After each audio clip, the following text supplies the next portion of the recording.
സംസ്ഥാനത്ത് കാർഷിക മേഖല നേരിടുന്ന വെല്ലുവിളി ചർച്ച ചെയ്യണമെന്നാവശ്യപ്പെട്ട് പ്രതിപക്ഷം നൽകിയ അടിയന്തര പ്രമേയത്തിന് സ്പീക്കർ അനുമതി നിഷേധിച്ചു. കുറിക്കോളി മൊയ്തീനാണ് അടിയന്തര പ്രമേയത്തിന് നോട്ടീസ് നൽകിയത്. അനുമതി നിഷേധിച്ചതിൽ പ്രതിഷേധിച്ച് പ്രതിപക്ഷം സഭയിൽ നിന്ന് ഇറങ്ങിപ്പോയി.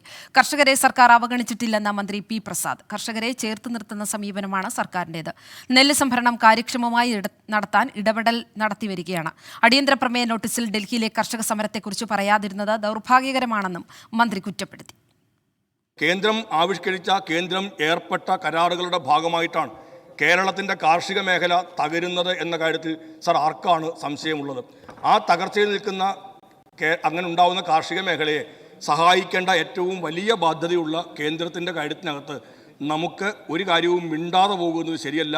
നാം എല്ലാവരും കൂടി ചേർന്ന് നിന്ന് ആവശ്യപ്പെടേണ്ടുന്നത് കേന്ദ്രം കേരളത്തിൻ്റെ കാർഷിക മേഖലയിൽ കൂടുതൽ സഹായങ്ങൾ ലഭ്യമാക്കുക എന്നുള്ളതാണ്.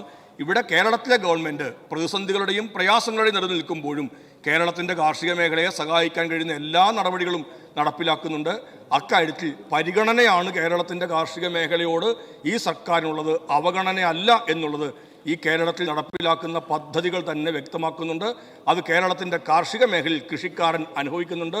ആ സാഹചര്യത്തിൽ ഈ സഭ നിർത്തിവെച്ച ഇക്കാര്യം ചർച്ച ചെയ്യേണ്ടുന്ന ആവശ്യമില്ല. കേരളത്തിലെ കർഷകർ രൂക്ഷമായ പ്രതിസന്ധിയാണ് അനുഭവിക്കുന്നതെന്ന് കുറുക്കോളി മൊയ്തീൻ. കടലാസിൽ എഴുതി വെച്ചതുകൊണ്ട് കർഷകർക്ക് ഗുണം കിട്ടില്ലെന്നും കുറുക്കോളി മൊയ്തീൻ. 100 ചാക്ക് പഞ്ചസാര എന്ന് പറഞ്ഞാൽ 100 ചാക്ക് പഞ്ചസാര എന്ന് പറഞ്ഞാൽ നാവിൽ മധുരം ഉണ്ടാവില്ല എന്ന് ഞാൻ ഓർമ്മപ്പെടുത്താൻ ആഗ്രഹിക്കുന്നു. കടലാസിൽ എഴുതി വെച്ചത് കൊണ്ട് കർഷകർക്ക് ഗുണം കിട്ടില്ല. ഏട്ടിലെ പശു പുല്ല് തിന്നില്ല എന്നാണ് എനിക്ക് ബഹുമാന്യനായ പ്രസാദിനോട് പറയാനുള്ളത്. ബഹുമാനപ്പെട്ട മന്ത്രി, നിങ്ങൾ ഈ പറഞ്ഞ കാര്യങ്ങൾ എത്ര കണ്ട് നടക്കുന്നുണ്ട് രാജ്യത്ത്, സംസ്ഥാനത്ത്? അതിനെക്കുറിച്ച് നിങ്ങൾ ആലോചിക്കാൻ തയ്യാറാകണം. കർഷകർക്ക് ചെയ്ത കുറെ കാര്യങ്ങൾ നിങ്ങൾ എണ്ണി ബുക്കിലെ വരികൾ നിങ്ങൾ വായിച്ചു. കർഷകരെ ചേർത്ത് പിടിക്കുന്നുവെന്ന് സർക്കാർ വീമ്പു പറയുന്ന